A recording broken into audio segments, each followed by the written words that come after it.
in the last 48 hours, we met with ASUU. I had to invite them. Of course, they started the strike while I was away, and I spoke with them.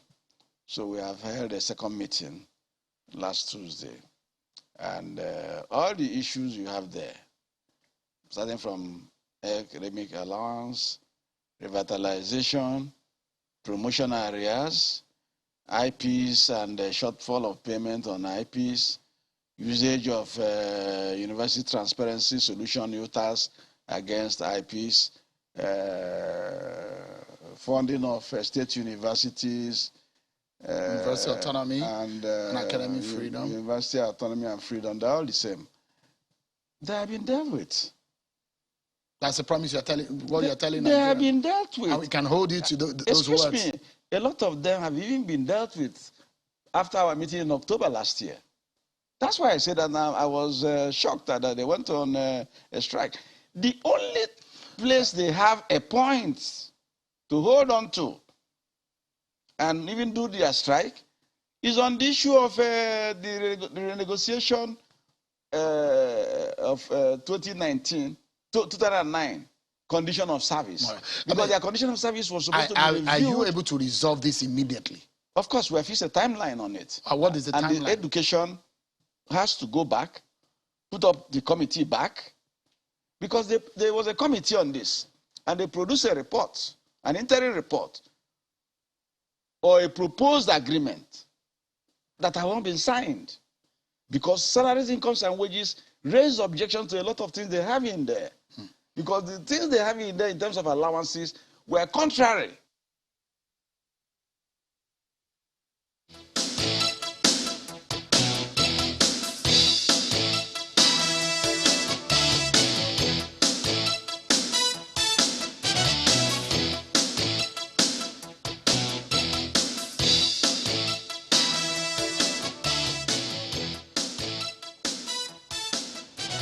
Well, that was what we had yesterday. As at Friday, we spoke with then ASUU president as to what was going to happen, because it seemed like the 4 weeks which they had given for the federal government to take note of their demand was expiring, and it was going to expire by the weekend. And there were questions as to what was going to happen from Monday. And he said that ASUU's council was going to sit and decide. Well, they have sat and they've decided, and the verdict was that they'll have to extend this for another 8 weeks to give ASUU, I beg your pardon, to give the federal government time to come out on their demands. When we asked, you know, just how far we had gone in the first 4 weeks of the warning strike, he said nothing tangible had been achieved. So what do they think will happen? What do they think will shift this time around in this 8-week warning strike that has now been extended by? We have with us this morning Professor Abiodun Ogunyemi, who is a former president of the union as Academic Staff Union of Universities, ASUU. Thank you so much for coming on, Prof. Thank you very much for inviting me. Well, it's been a long time in the trenches, it will seem, and looks like we're not coming out anytime soon. 8 weeks more is the time frame that ASUU has now given to the federal government to sort this out, and it doesn't look like that has been received very well by the students who were hoping that this will be resolved ASAP and that they could go back to school. But I'm just wondering, as at Friday, we do not know, because I know that the chairman of ASUU, or the president of ASUU, was in Abuja for quite a while, ostensibly to try and sort out some of the issues with the federal government. I don't know if you're privy to some of the negotiations. If you are, where would you say they left it off? Thank you very much. I think what the union is saying is that it doesn't have to be 8 weeks. If in the discussions held so far, we had timelines, just like the Minister of Labour said, some of these timelines are for 2 weeks, 3 weeks, 4 weeks, and the membership of the union decided that, well, if government needed 4 weeks, maybe we should give them some additional time. Because what the National Executive Council told the leadership at the last National Executive Council meeting in Unilag, that was February 13, which ended 14, was that, please, we are tired of MOU, MOA, MOS, whatever S is called. Please come back with tangible results. And by that they mean that if, like the Minister of Labour and Employment said,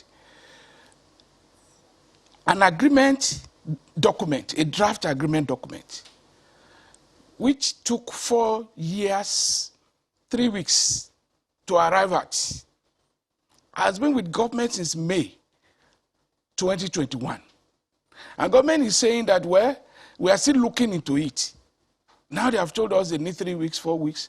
Okay, let them settle it so that we can hold on to that this is a tangible result.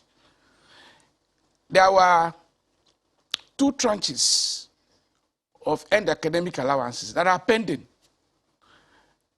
And government is saying, well, it's only one. We said, no. We have this thing documented. And we went back to the document and showed them. Our members are saying that, well, if they can be denying that at this point, then let us sort it out once and for all. In summary, what they are saying is, government will need 4 weeks to address this problem. Let's give them 4 weeks, because to say that the union should come back now, sign another MOU or MOA, is to prepare the ground for a relaunching of the struggle. So they are very clear about it. There's nothing ambiguous. To Nigerians, to our students and their parents, we are also parents in the first place. I have my children in the universities. Many of my colleagues also have their children there. We are saying that we should put a closure, a meaningful closure to this process that has dragged for more than 4 years. For 4 years, I led the union, and we were discussing, and we came up with a draft agreement. That draft agreement is still being looked into. When are we going to put a closure to it? I think that is one of the major issues that we need to track in the ongoing struggle. Well, I know that the federal government, through the Minister for Education, set up a renegotiation committee. You're aware of that committee? Yes. And they have 3 months to take a look at some of the negotiations that have already been done. And they say they want it to be something that they can implement. So there are questions as to whether what has been reached, and this is something that has always been a bone of contention, whether sometimes the agreements that are reached are things that are really implementable. But sometimes people believe that the way unions go on strike and the way it is like as if the federal government is forced to put pen to paper just so that a strike can end. But they know that what has been reached is going to be very difficult to implement. I don't know whether we're just coming to that realization. As I mentioned earlier, I led the union for 5 years. Indeed. Out of my 5-year stay in office, I was heading the union's team for 4 years, 3 weeks, negotiating. The ideal thing in collective bargaining is that the parties will be consulting with their principals as the process is going on. And if that went on for more than 4 years, are we saying that the union was still making them to negotiate at gunpoint? I think we had enough room to do these consultations we are talking about. Talking about 3 months, I think that doesn't apply to ASUU. Because, let me remind you, the Minister of Education inaugurated the negotiation team in February 2017. We had our first meeting on March 6, 2017. And the thing dragged on. We had interlude or disagreements along the line that led to breakdown, and then we reconvened. When the minister was inaugurating the renegotiation committee, he gave that committee 6 weeks. 6 weeks. And that 6 weeks dragged for 4 years plus. 3 months, they are talking about. Which one of the renegotiation committees now? The Babalaki. Okay. We started with Babalaki. Yes, indeed. Then we ended with Munsali. Now we are bringing BRICS. At what point are we going to put a closure to this? Our members are saying they don't even trust that 3 months. If we had 6 weeks before, that dragged for more than 4 years, can we trust for 3 weeks? And of course, the Babalakin committee proved rather controversial, and it was saying that this is where this talk of what is implementable started. I do recall then that he was saying that he wasn't going to put pen to paper to something that he knows that government was going to find very difficult to implement. And he was saying that that's where this, well, that conversation has always been on, but that was where it would seem that it reached a crescendo of some sort. The next committee came, it looked like they were able to reach some agreement, but now that agreement has not been implemented and federal government has set up yet another renegotiation committee. That is the crux of the problem. I'll tell you where we had issue with the Babalaki committee was when he said Nigerian students will take loan. Each student will take a loan of 1 million. 700,000 will be paid directly to the university, including private universities. And 300,000 will be given to students, which means at the end of a 4-year, 5-year student stay in the university, the student will have accumulated a loan of 4 or 5 million, and we know what could happen. 4 or 5 years after, the student is still out of job, and the interest on the loan will be rising and so on. So we shut that down, that it was a no-no, because we smelt a rat. We knew that by introducing tuition fee through the back door, and this time around to favor private universities, it was not going to work in the overall interest of Nigerian students and the Nigerian public. So we disagreed on that, and it broke down. Government eventually brought us back together, and we thought in between, the government team was consulting with their principal. We were consulting with our principal, which was the National Executive Council. So when you say what government will not do, it doesn't arise, because along the line we are defining the fine elements. What will government not do? You don't want to give autonomy. You don't want to allow academic freedom. You don't want to fund universities. But by autonomy, is it that you don't want to pay salaries? What do you mean by autonomy? Can we be clear? Okay, let me be clear with you. I'll give you the example of IPPIS. The way we are now, there is embargo on employment in the universities. And that is counterproductive. Because before a vice chancellor could appoint, the vice chancellor will have to get clearance with the head of service. That has brought university directly under the armpit of the civil service, which is not expected to be so. So universities are governed by their governing councils. And to that extent, they have their laws, statutorily directing or giving directions to what they should do. Employments are squarely within domains of governing councils, not civil service. The reason I'm asking this question is because on the one hand, I mean, this is not the first time we've heard about the university seeking autonomy. On the one hand, there is the request for autonomy, or let me say it's not a request, it's a demand. It's a demand for autonomy. No, it's a legal requirement. Okay, so you're demanding what is due the university. Yes. Exactly. On the one hand. On the other hand, you also want government funding. Yes. No, let's get it clear. How does that work? Let's get it clear. People will say, well, why don't they ask for financial autonomy? You get me? Before your child could get that freedom to earn income on his or her own, you must have equipped that child. You must have built the child right from the foundation. You must have empowered the child. Our universities have been disempowered. Grossly disempowered, to the extent that as we speak now, the last time we studied the budget, we found that the university that was giving the highest running cost maybe was 100,000, whereas 100,000 what? Naira. And what I mean by that, apart from paying salaries to run the universities, whereas to maintain plants, to ensure that there is constant supply of electricity, there are universities where you spend over 1 billion, like University of Lagos. The Vice Chancellor has come out to say that they spend more than 1 billion per annum to fuel generators.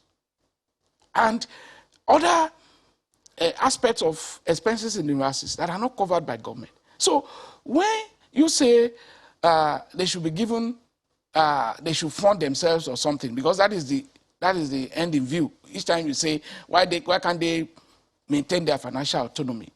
We are saying that the universities are not sufficiently equipped. Let me tell you, in the 60s and 70s, when we had foreign students coming to Nigeria and were making money, Nigerian universities were more empowered. They could carry out cutting-edge research, they could compete globally, they could patent products, and so on and so forth. We are not in a position to do that now. You know, Prof, there have been lots. I would throw this to my colleagues shortly, but there have been questions as to how, our university system here we need to take a second look at how we're currently funded.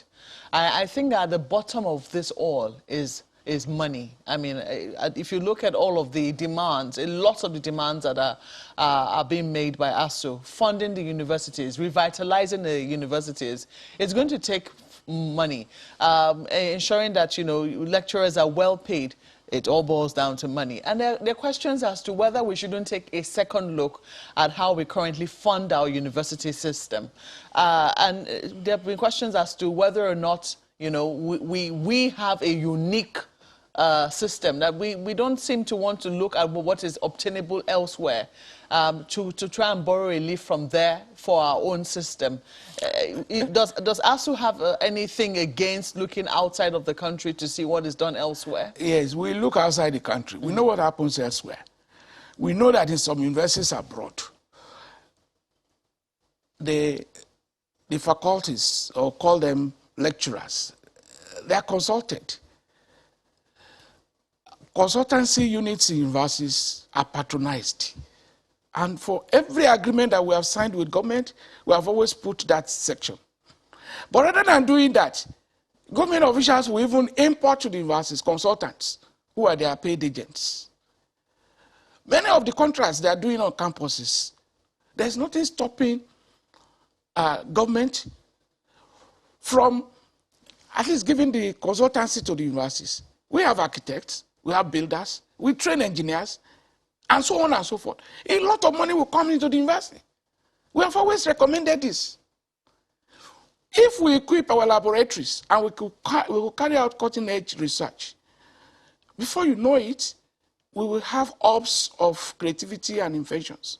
And before you know it, we patent a lot of products. And we have what we call triple helix. Our university will be well positioned such that we could give prototypes to industries to produce MRs. And then they come back to fund the universities. The triple helix system works such that government will keep the universities, researchers will be sufficiently trained, and the industries will have confidence to work with them, and they give them models, and they show them the way to go in terms of invention and creativity. So that is, we have always suggested ways by which we could fund our universities. But the baseline is that the universities must be sufficiently equipped to perform its, what I would call a mandate, the traditional mandate of research and service. I think it's also very important to state at this point that we invited the Ministry of Labour, and we're hoping that they will still join us, perhaps in the course of this program, or send a response at some point. Let me flip this to Lagos now for more questions from my colleagues. Gentlemen. Thank you, Markwe. Prof, you are the immediate past president of ASUU, and it would seem like this particular struggle, for want of a better word, started under your administration as president of ASUU. And all of that conversation that we're having now would be like this Like, it's the same thing we've been talking about even before you left as chairman, as president of ASUU, and now we are still talking about the same thing. Then it was you, your team, and Ministry of Labor and Employment that were meeting. And even with the current president of ASUU, they've been meeting with the Ministry of Labor and Employment. Then there was a suspension of the strike, and now there is a resumption of the strike, before which we had the conversation start with the Ministry of Education, who hitherto we weren't hearing from. Can you give us an inkling exactly what has happened between the time you left office and now? What has changed? What has improved? What exactly is the issue? Thank you very much. I will say that nothing significant has changed. When we were suspending the strike, December 23rd, 2020 precisely, we did say that the resolution was to the effect that the union would not shy away from resuming the strike if government failed to deliver on its promises. And that is what has happened. Government has failed to honor or satisfactorily implement the Memorandum of Action signed on 22nd December 2020. We have had meetings with the Minister of Labor and Employment, who has been conciliating, bringing together all parties, all stakeholders in the matter. But it appears what we have been getting are promises. Yes, they paid one tranche of EAA, they paid some part of revitalization fund. But the major issue, which is the omnibus document, has been put aside. And our members are suspecting that it appears this government does not want to put a closure to the negotiation, to the renegotiation of the 2009 agreement, which for more than 4 years we dealt with. And that is the crux of the matter. Our members are saying that after negotiating an agreement for more than 4 years, why do you still need more than a meeting to finalize what is there? Perhaps by way of, just a second, Prof. But perhaps by way of, understanding, for the people to understand exactly what the issues are. I mean, these are the same issues we've been rigmaroling over, on for the same number of years, and it seems it's just not moving or shifting ground. What have you been able to discover from the negotiations, from the body language of government, that is the real issue? Is it that government doesn't want to pay this money, or what exactly are the issues? One of the concerns that I usually have is, I believe that there are members, there are professors like yourself in the ministries of education, of labor, and all of that. So everyone, I expect, would understand exactly what the issues are that ASUU is raising concerning, education in the country. So from your reading, from what you can pick, what you can read from officials of government that attend these meetings, what is your reading? Is government really interested in getting this thing off the ground, or government just doesn't have interest in improving education in the country? Thank you very much. I think the answer is clear. Government has not prioritized education.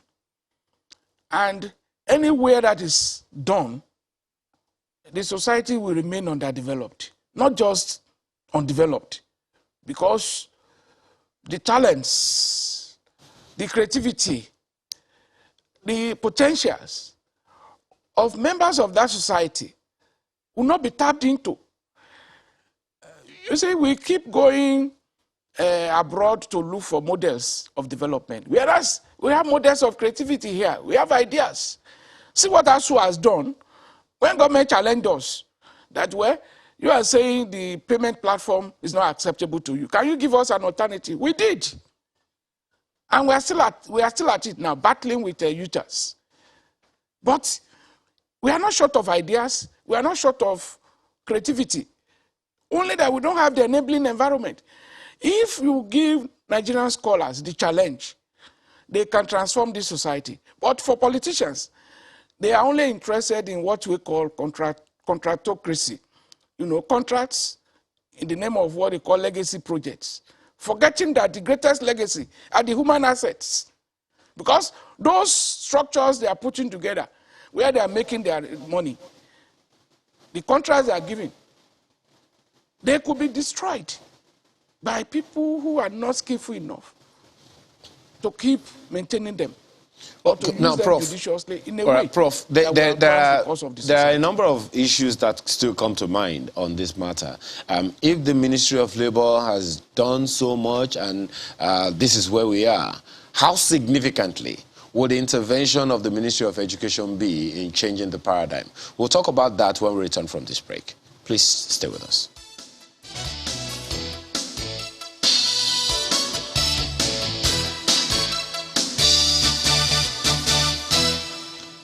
Thanks for staying with us. Prof, just take on that question very, very quickly before we switch gears.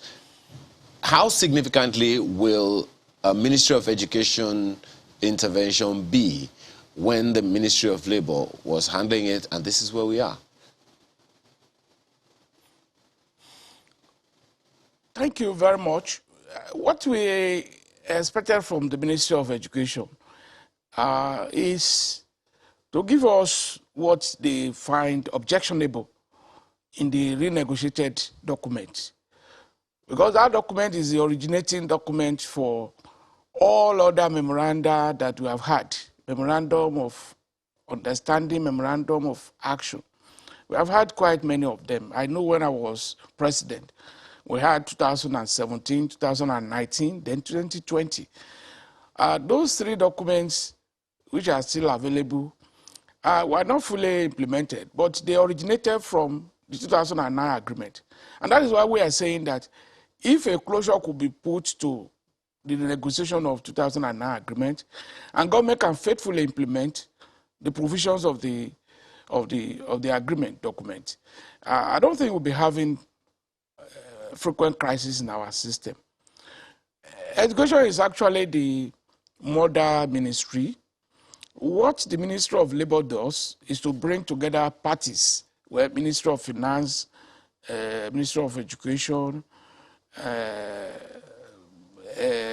NUC, which is an agency of Ministry of Education, in order to look into various aspects of the agreement and to see where roles could be assigned. Yes, roles have been assigned by Ministry of Labour, but when these roles are assigned and we don't have results, our members cannot be satisfied. So that is the point at the issue. I think so we it's keep moving almost in circles because we are not seeing concrete results. And I think it's worth reiterating, Prof. You can land on that. The best way to put a closure. You were going to say the best way to put a closure.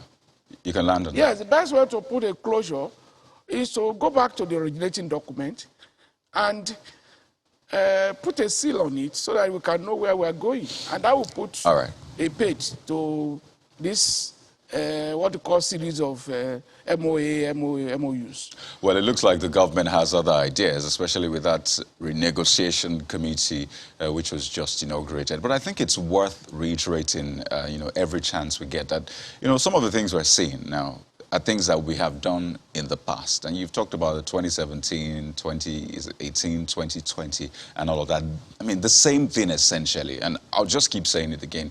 We've been doing the same thing. And there's this saying that if you keep doing the same thing and you expect a different result, then, some say that's madness, essentially. So, this sector, we say, is very important. I recall the president last year, I think it was in July, where he was addressing, other world leaders at that education summit, talking about how important it is to have education, that if you've missed education, that you've missed a whole lot, saying that you can't rise above your educational qualifications. In fact, he promised to increase the budget for education, I think ×2 at that time. So the president gave that, position. So this is a vital sector in our national life. But if anything we have seen, it doesn't look like that. And I recall just a few days ago, the aviation sector gave the alarm that we're going to shut down in a few days. And you saw the swift movement. Yesterday, the GMD of NNPC said there was an agreement, to sort that out and ensure that the planes keep flying and safety is ensured. We saw how government moved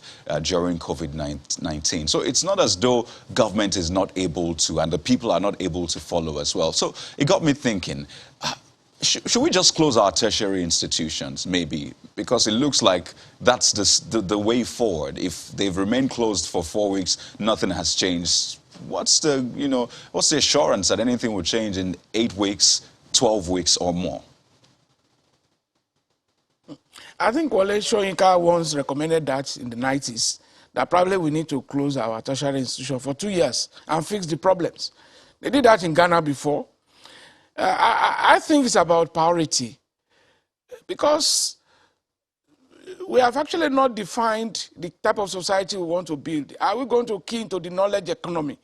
If we want to key into the knowledge economy, which is the way to go globally now, it is not about structures, it's about knowledge-driven productivity. And if we keep playing down the role of education in this process, Nigeria will never develop.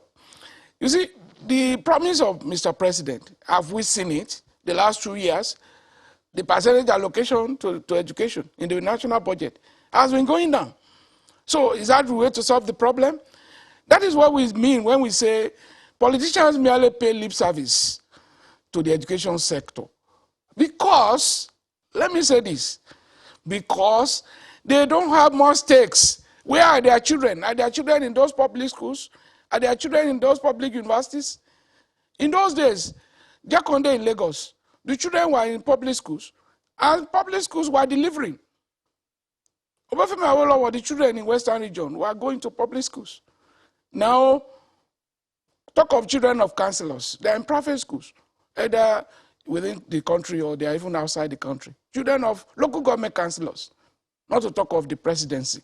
So the legislator that moved that motion the other day, the motion was shut down, but we had made a strong point. If we live in a country with people with conscience, I think our conscience, our collective conscience, should be pricked by now. And we are calling on Nigerians. If Nigerians can join ASUU in this struggle to ensure that we get better deal for our education sector, Nigeria will begin to see meaningful development. We have been underdeveloped because our education is not given the right attention. We are saying that we are not going to do things the same way again, because our members have said they will not sign MOU or MOA with anybody. So if after 2 months, Nigerian government thinks they still need another 3 months to fix the problem, I'm sure my union will roll over the strike. That is where we are.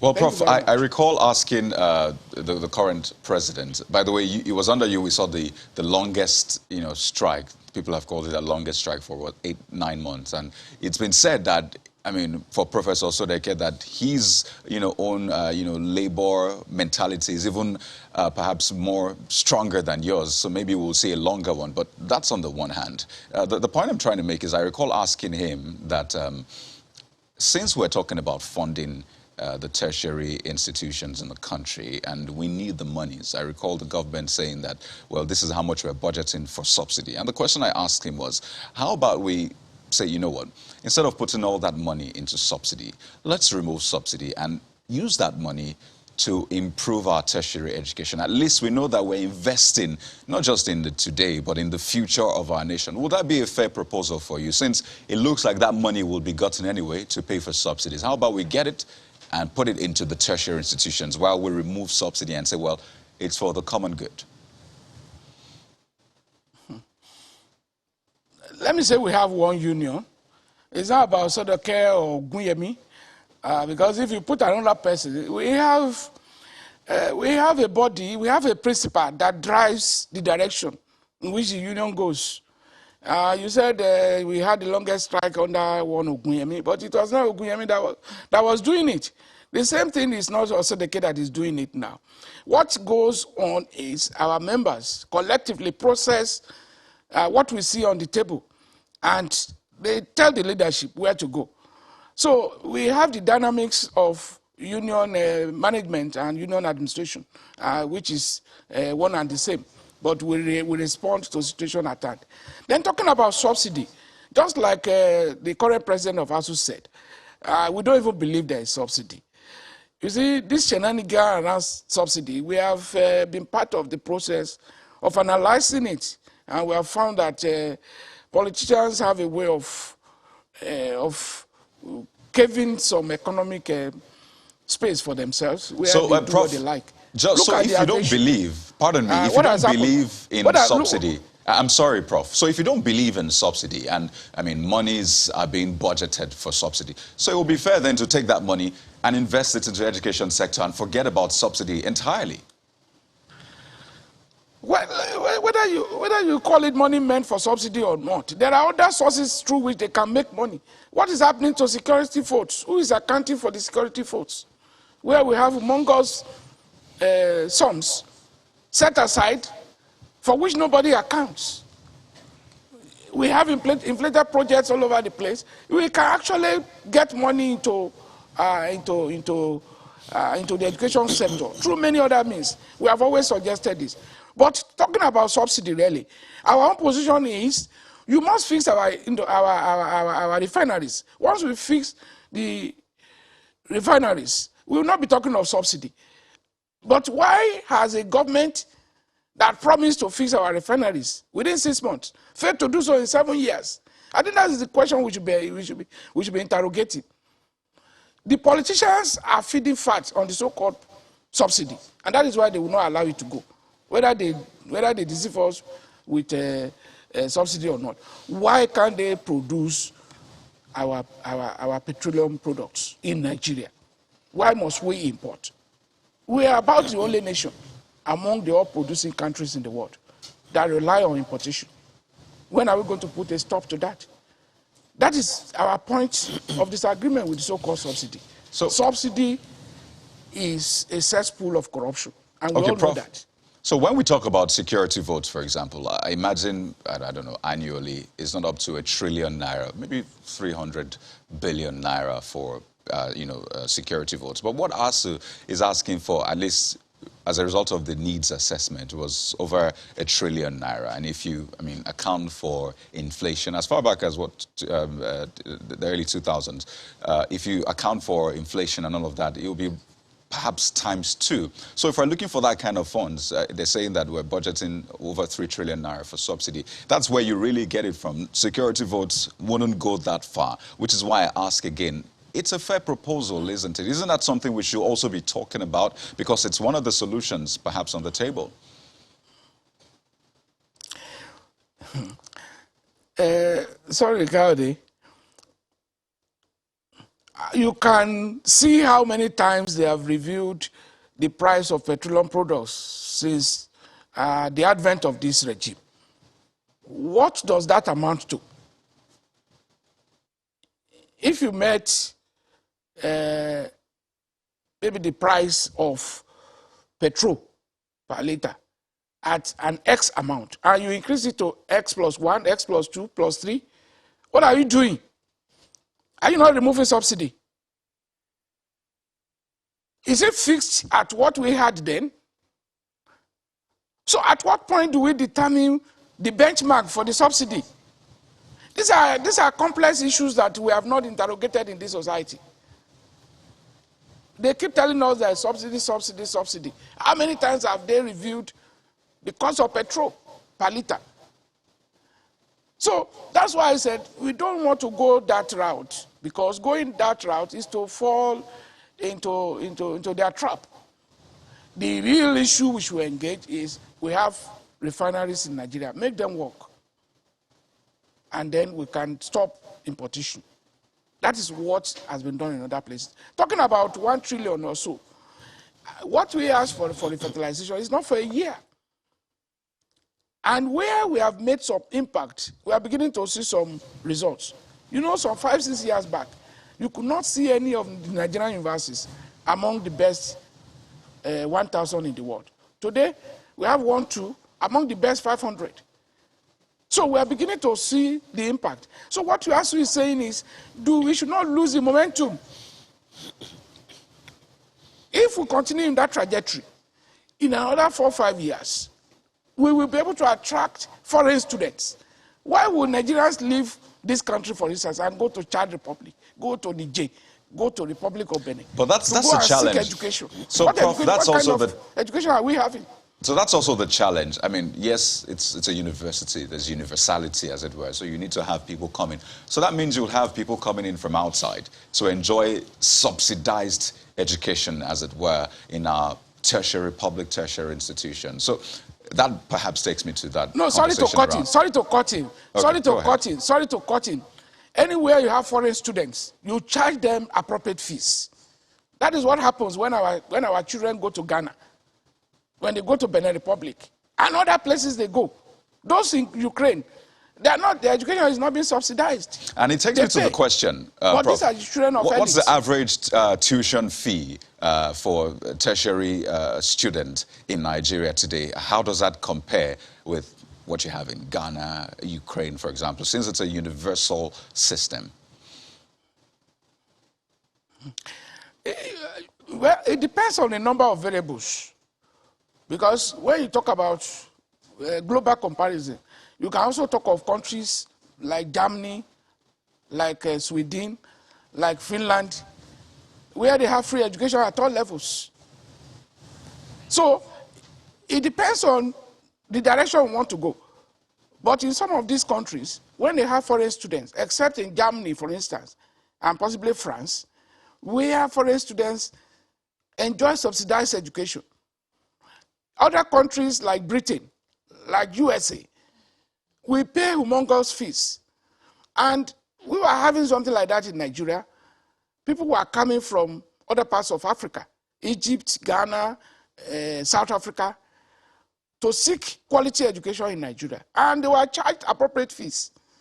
If we continue on that trajectory, we could earn something that could even compete with what we are making from petroleum export. Petroleum product export or crude oil export. That is what we are saying. For our education to be competitive, we need to attain the global benchmark in terms of qualitative delivery, in terms of cutting-edge research. We need to have state-of-the-art laboratories. You don't think that... Functional studio, and so on. Prof, you don't think that as we currently speak, that even as it stands, I mean, where lots of... You just mentioned students going to Chad, Sudan. In fact, I'm sure if we check, they're going to Mali as well for university education. That we can tap into all of these students and ensure that some of the monies which they're going to go and pay in those schools actually come to Nigerian universities. That there are some people who are willing to show... A lot of people go to private schools, not because they can afford it, but because they realize that they will not get the value of the education which they seek in government-owned schools, which is a shame. You don't think that we can tap into those students? I think we are saying the same thing. What we are saying, in essence, is we are not against people going out, but let us bring our education to a level that people can also come here and enjoy quality education. We cannot achieve that unless we have the benchmark. Unless we fix our laboratories, we equip our libraries. But some of the funds, I mean, what I mean is some of the funds which those students pay can be used to equip some of the lab, because I mean, my colleague asked a question which you didn't quite answer. How much is the average fees that a Nigerian student in a university pays? It's not the same. It's not the same everywhere. But yes, when you talk of cost of education, you need to factor a number of things. You see, there are places where students feeding, student accommodation, book purchases, and so on are brought together, and they are given support. No, I'm talking about how much do we pay today?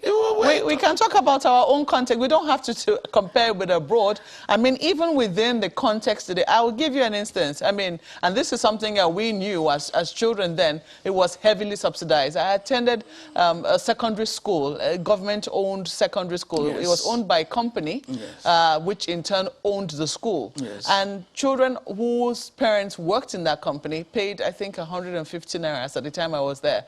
150 naira was something that students could bring out of their own pockets and pay. Okay. I mean, that was how, in the primary school, I think they were paying 40 naira or something, you know, to that effect. It was heavily subsidized. Even the children who attended the schools knew that. So I think we can talk comparatively, even within Nigeria, how much are our Nigerian tertiary students paying as fees? It's not the same. We have federal universities where students pay, you know, next to nothing as tuition. But they pay heavily for accommodation, they buy their books, they pay for transportation, and so on. So those are part of cost of education. We should not ignore that. When we have state universities, even in state universities, we have state universities where students pay maybe 100,000 or thereabout, but we have other places where students pay like 25,000. Can we go on? So can we go on? It Prof? cannot. I mean, can we go on, Prof, to say that, you know, that this is something that is sustainable? This method of funding our education system, whereby students pay next to, you just said it yourself, next to nothing as tuition fees. Yes, it has a reason. Like, we have to understand it. We have to situate it in the context. You see, when you talk about pricing education beyond the reach of children of the poor, you are also creating room for social disequilibrium. This is not basic education, no. No. This is tertiary education. Whether you talk of tertiary or basic, you know, there's a spiraling effect of this whole process. It's one. So we're not saying that subsidies should be completely removed from tertiary education. That's not what, you know, I don't think that anyone would advocate that. But in terms of reviewing what is currently paid by students, whether be they rich or poor, I mean, to say that students pay next to nothing, it does say even what premium we ourselves place on education. Yeah, but let's see it this way. If you don't have that window for children of the poor, that's what I'm saying. You need that window for children of the poor so that they can access heavily subsidized education. There are places where people pay, where students pay. There are those schools. But when you compare the situation in Nigeria, what is the minimum wage? I still remember my father telling me that he had a scholarship because tuition fees were not affordable in universities as at the time he went to school. Yes, where is the scholarship today? So that the questions, I mean, children of the poor, if the emphasis is on children of the poor, shouldn't we say, okay, perhaps we should have a scholarship fund? For instance, we know that PTDF does a scholarship for students who want to go abroad in certain fields. Is it not possible that we have such a scholarship board to cater to those who are really talented and need the system? Or at least to set a benchmark to say, this is how much we currently spend on tertiary education as a country. And this is only so much that maybe this is the percentage that government to pay a subsidy. Students will have to meet some way in the middle. This fund, it might not account for all of the revitalization fund that we're asking for, but at least perhaps it would help to ease. What I said when I used the word next to nothing was tuition. Yes. I also talked of cost of accommodation, cost of transportation, cost of feeding, cost of books. They all go into what students pay. If you have scholarship, they cover all of this. So, which means parents are already paying. Parents are paying for these other things. People argue that if the children were born, I mean, and they didn't go to university, they will eat and they will be accommodated. This is the cost that parents will bear as a result of having children. Okay. So the question right now is you are seeking that your child should have value. We've seen that Nigerian parents are willing to pay, and that's why our children are in Ukraine. They are in places where they can't even speak the language. They have to learn the language for 1 full year before they go to school, because we're all seeking education, valuable education. Is it not possible to tap into that market? I think we need to aggregate the percentage. There are states in this country where education is still free at all levels. But how many people go to school there? How many people? We are talking of a Nigeria that is underdeveloped. We need to see education. This is the way we see it. Education is public good. The larger the number that access it, the better for the society. At whatever level. Qualitative education. Yes, qualitative, of course. Yes. Qualitative. We are for qualitative. So, the larger the number that access education, the better for the society. That's our concept of public good. So, some will say it's a private good, it's a consumer good. Those who can afford it should access it. It's not a correct way to look at it. That's why I gave you the example of places where government does not just give free education at all levels. They also support foreign students because they know the universal value of education. Well, Prof, we sincerely hope that, within this 8 weeks that, ASUU has given the federal government, that there will be, room for ground shifting and, perhaps, because there'll be questions as to whether or not ASUU too has been able to give some ground in terms of the negotiations, or whether it's been, static in one position that government must move and meet it there. If that is the situation, nothing is going to be achieved either which way. Is ASUU prepared to shift some ground to ensure that it's able to meet government in where it says that it can stand? Well, to the best of my knowledge, our members are not unreasonable. Our members, they are intellectuals, and if you give convincing arguments, they will look into your arguments and they will take rational decisions. But for us to negotiate a document for more than 4 years, and government will say they still need to look at it for months, that's what our people are saying. It doesn't look reasonable. Just to mention once again that we did invite the federal government side on this conversation, and they're yet to come as we speak. We're hoping that perhaps, if not today, maybe in the course of the week, we will get some representation either from the Ministry of Education or the Ministry of Labour. Prof, we have to thank you so much for coming on this morning. Professor Abiodun Ogunyemi is the former president, Academic Staff Union of Nigerian Universities. Thank you so much for coming on. Thanks for the honor of inviting me. We'll take a break at this moment and we'll be back shortly. As Kayode did say, it's a buffet of sorts. Please stay with us.